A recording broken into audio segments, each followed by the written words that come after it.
Hello, guys, and welcome to our second installment of Coffee with the Wilsons. Number 2. I want to bring special attention to the music playing in the background. This happens to be us, me the vocalist, and him the writer. Let's take a listen.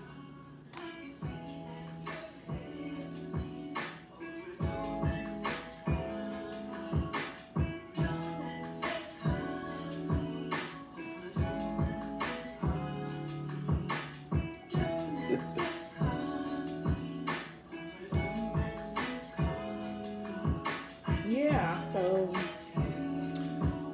he decided to write a hook to our intro for Coffee with the Wilsons. And since I have a little bit of vocal skills, we decided we would let me do the singing on that. So, thank you. You're welcome. And we also want to give a shout out to the guy, DeVille, who produced this, and my son, Marcus, who provided the beat. It was a family affair, guys.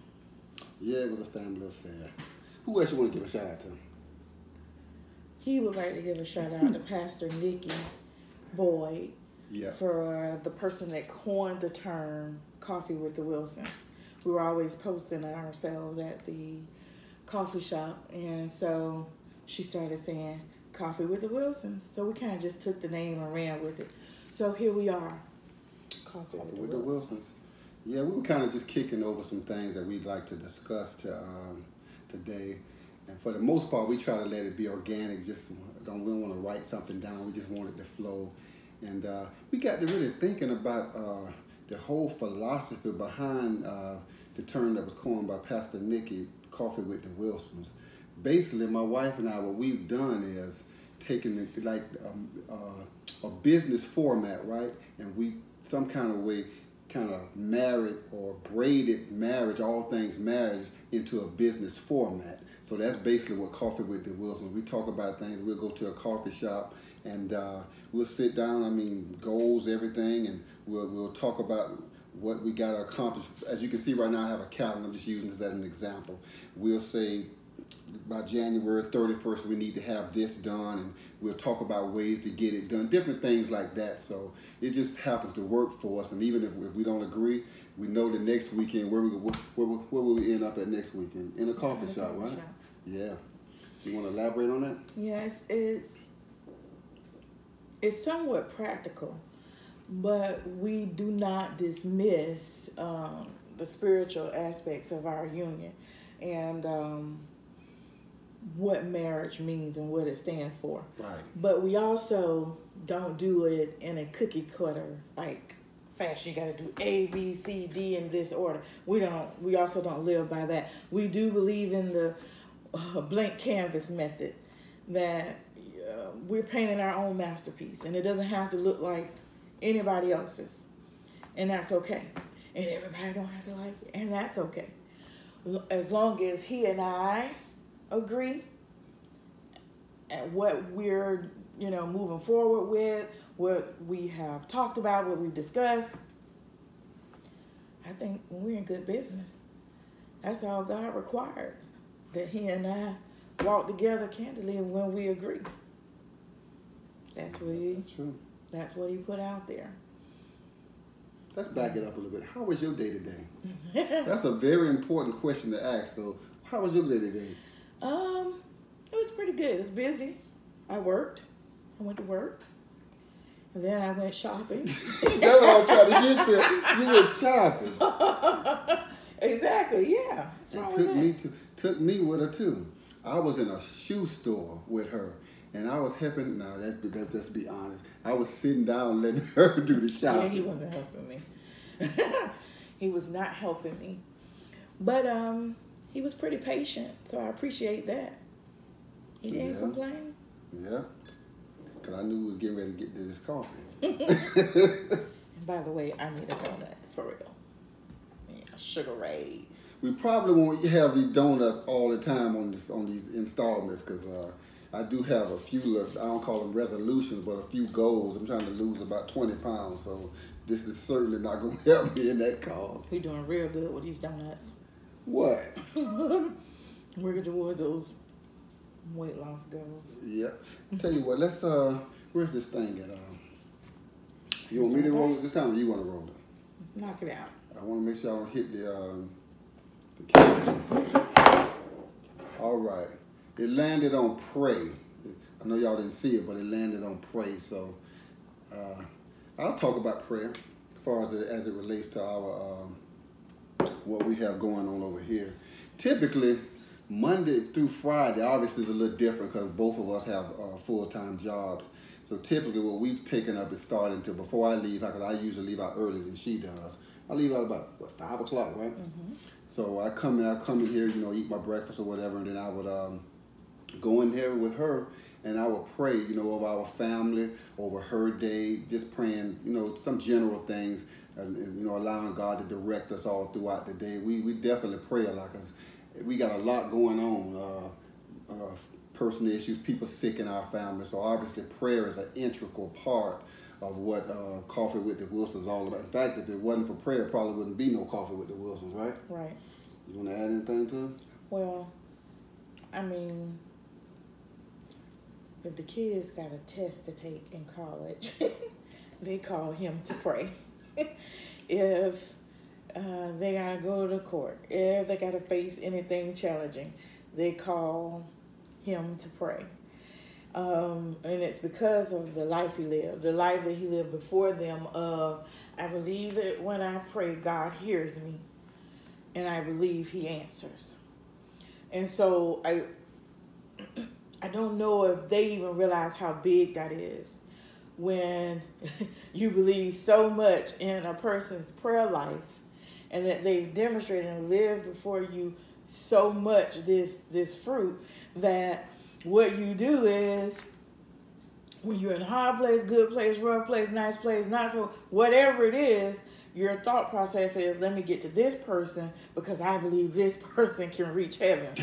And it has become a lifestyle. And sometimes I be thinking to myself, no, I wonder if they know that God will hear them. God will hear them too. God hear you? I don't have a monopoly on prayer. It's just that I guess have some kind of crazy faith. I just absolutely believe that when I speak and say something, God just hear me. I just believe it. So maybe that seems crazy to people, but I don't know, but they certainly believe it. And not even them, myself. If someone called me with an issue, I could be talking to a friend. They could be telling me about a job situation. They can be telling me about a health situation. I immediately say, let me get Richard to pray.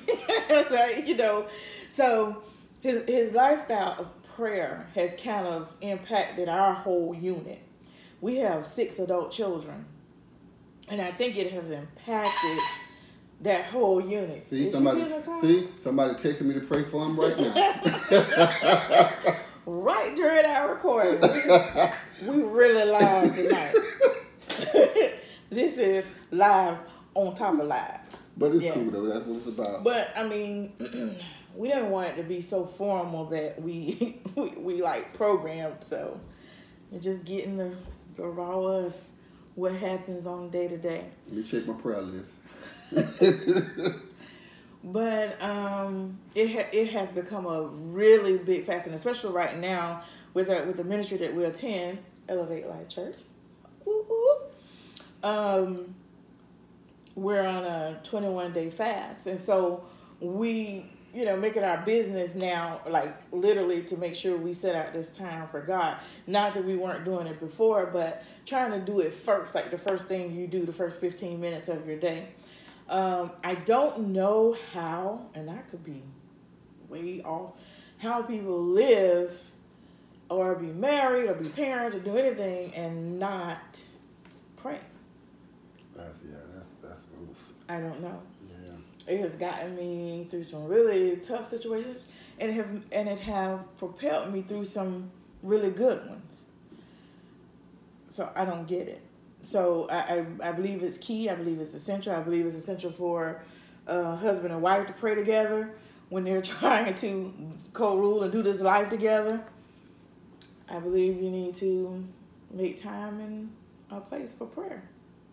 Yeah. You know what? We're going to, I got an idea. Uh-oh. You know how good TV shows, right? Yes.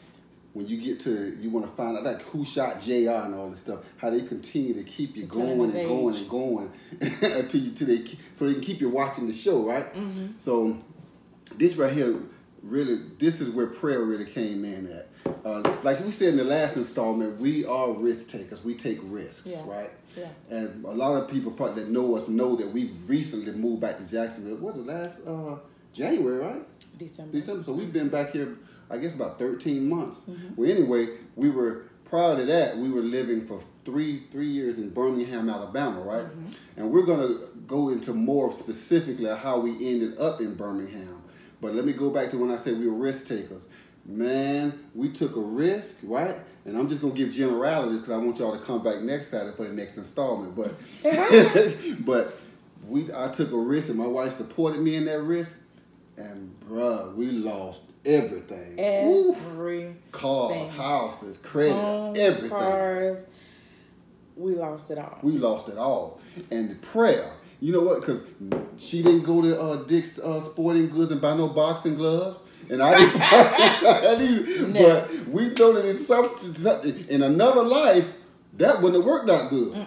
And without, even though both of us are believers, without prayer and without trusting in Christ, man, that could have been a bad situation, couldn't it? It could have been a very bad situation. But there was another key component. What you got? And it may be a good place for us to close before we come back and tell you next week about that journey behind the loss. Yeah, that was. But what's key here, what cannot go unsaid, is that the reason we probably, and I can speak for myself, I'm gonna talk from the Marquita perspective. I believed this guy loved me and was on my side and wanted God's best for me. And so when he made a decision to take this risk, it wasn't hard for me to get behind it because I heard his heart behind it. So I believed it was for me. I believed it was for us to put us in a better place. And so when it went awry, I also had to believe that he still loved me. Absolutely. And that he wanted God's best for me and that we were still on the same team. So there was nothing for me to get upset about. There was nothing for me to fall out about. And I often tell this to people, and it sounds weird and it sounds crazy. And I say, if me and this guy end up sleeping under a bridge, we probably agreed to get there. We probably somewhere agreed to be there. And so I say that to say that's how important the agreement aspect is, the knowing your partner is, the vulnerability part, the trusting that there's a partnership and a team here. Because if I didn't, then I'd have been mad. If I didn't believe that what he was doing was out of the mind and heart that he cared for me and this family, I probably would have flipped out. And let me address the fellas. Fellas, as a man, we know that we want to provide, right? And I definitely wouldn't deceive anybody to have them thinking that it was easy. I had thoughts every day, bruh, you better get this thing together. This woman is looking, you better get this situation together. So we have had those times. Not that she was tripping or nothing like that, but it's just the thoughts that come to us as a man, because when you feel like you're not providing what you think you're supposed to be providing, as a man, any real man wants to do that. You're going to have them thoughts. And thank God for prayer, because if it wasn't for that and her stick, she was about as sweet as this donut. I never brought it up. Nope. I never brought it up. We just kept moving forward. It was, so what do we do next? And we need a game plan. And let's put it in action. Y'all better hear me, ladies. You better hear me. You got to be wise with your words and when you're supposed to speak and how you do it. This has been Coffee with the Wilsons. Come back next week. That was good, baby.